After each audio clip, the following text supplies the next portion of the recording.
the obvious is that we were able to have the best record in team history and get to a spot in the playoffs where the team has never achieved. And I think that says, monumental things. I mean, think about it. We get the first region championship in school history, and we get to the semifinals for the first time in school history.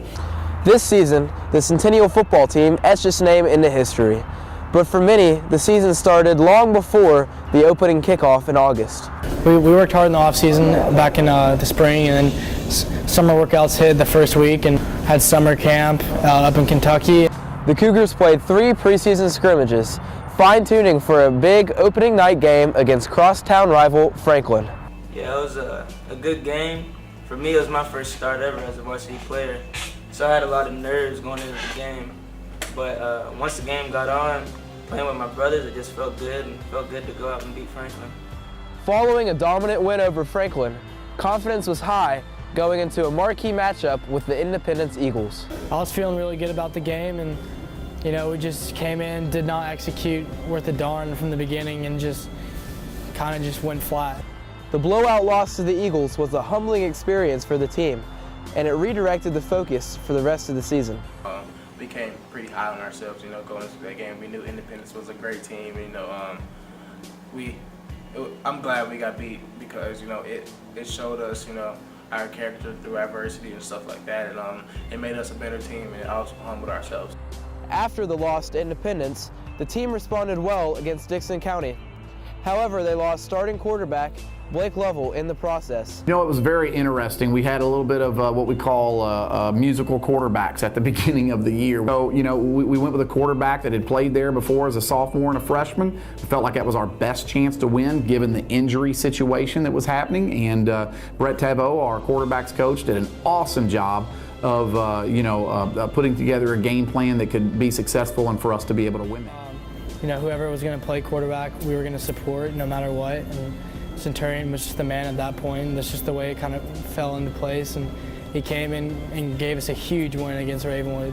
The Ravenwood game was seen by many as a turning point for the Cougars, heading into a mid-season stretch of division games against teams that didn't always draw the most interest. Football's football. Who cares how many fans are in the stands? You're playing with your brothers on a Friday night. You just can't take that for granted. So when you put on the pads, it's go time. In the homecoming game against Clarksville, in the second quarter, Tristan Pisacani was put into the game at quarterback and performed well, earning the starting job heading into Brentwood and remained the starting quarterback for the rest of the year. Tristan is a very smart, very consistent, and Tristan's a big-time team player. And at the end of the day, sometimes you have to look and you have to promote those you ultimately trust. After rounding up the season with Brentwood and Rossview, Centennial headed into arguably the biggest game in school history to close the season against Henry County, competing for the district championship. Our run defense, like I said all year, Henry County wanted to come out and run the ball on us. They think they're just better than you up front, and they can just beat you smash mouth football. And that's what they tried to do, and we stopped them. And that was a really good victory going in the playoffs. First ever district championship. It meant a lot. Centennial faced Brentwood in the second round, playing them for the second time this season, this time beating them in a much more dominant fashion. We knew they had great players, but we just felt like we were a better team than them, just overall, and that if we played up to our potential, we would beat them pretty heavily, and we did that. Centennial went into the quarterfinals with a shot to make history against a familiar foe in Henry County. And so I was mentally prepared, and our team was really prepared to, kick their butt again.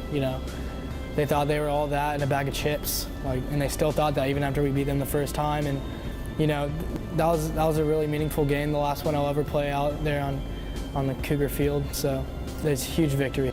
After the big win over Henry County, the stage was set for a big semifinal game against Independence, the only team the Cougars had lost to all season. Once about the third, fourth quarter came, we realized that it wasn't about the scoreboard anymore. It was just about going out there, making a lasting impression for my seniors, for the community, and for the fans and everything. The season may not have ended as Centennial would have liked it to. However, it was historic nonetheless. For Cougar News, I'm Charley Collier.